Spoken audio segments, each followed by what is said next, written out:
you, Steve, and thank you, the Claremont Standards Band.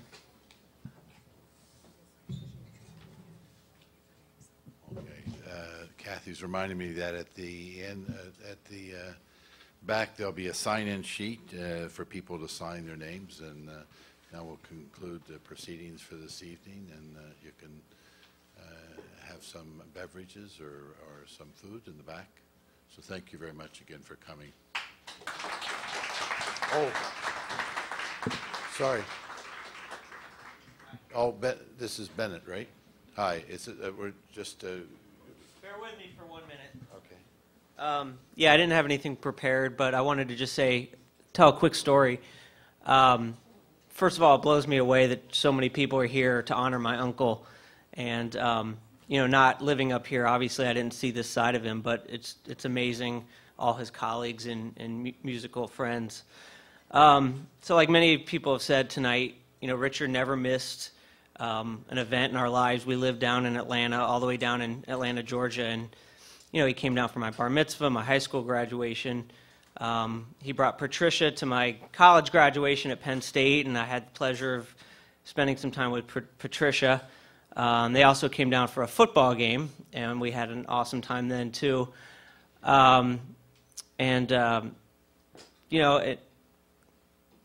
He just was the funnest guy. Like everyone talked about, his sense of humor was just the goofy uncle that I take after him a little bit with my son being goofy, and we just have lots of fun. And one quick note about the food: when he came down for Evan's bris, of course I anticipated him wanting some ice cream, so I went out and got some Edie's ice cream, and one of my favorite, I don't even remember what it was, but, and so I said, yeah, Rich, we have some ice cream. I'm all excited. And he said, well, what kind is it? I said, well, it's Edie's, whatever, chocolate fudge or whatever it was. And he, frowned and, scrunched his forehead. And sure enough, he demanded directions to the local Stop and Shop so he could get some Haagen-Dazs. Because our ice cream wasn't good enough. Yeah, exactly. Our chocolate wasn't good enough. So one quick story. I went to Penn State as well. A big reason was Richard always talked about how much fun he had at Penn State. And after I graduated, I was in Connecticut. I was working at ESPN at the time, and Penn State was playing in the Citrus Bowl against Auburn. I think it was 2002. And so, of course, Richard calls me 5 days before the game, New Year's Day game, said, can you get tickets? I said, well, I haven't asked off work. So he insisted that I look into getting tickets for him. So 5 days' notice, I somehow pulled some strings at work, got tickets to the game. Meanwhile, I had tickets to see a concert in New York City on New Year's Eve. So I scrambled. I found us tickets. I got him a ticket from Montreal to Orlando on New Year's Eve. I took the red eye and got to the airport at like 8 a.m. New Year's Day.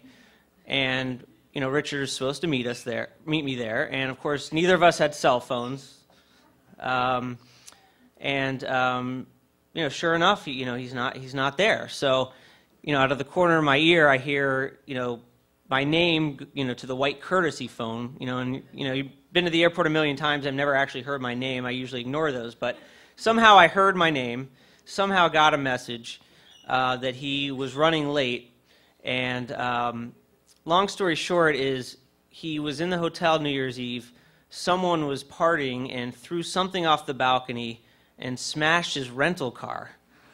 So the morning of New Year's Day, when we had a 1 o'clock game and he was supposed to pick me up, he had to take care of the rental car and he had to go.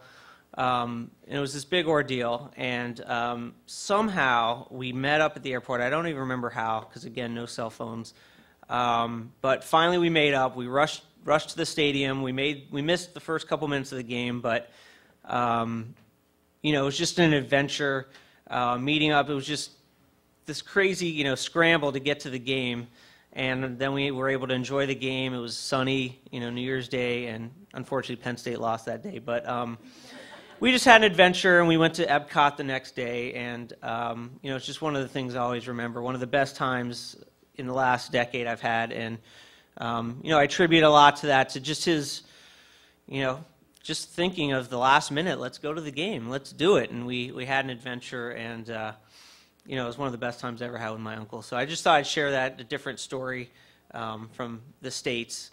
Of course, I'll miss my uncle. And again, it's just amazing that everyone could come here. So thanks for listening.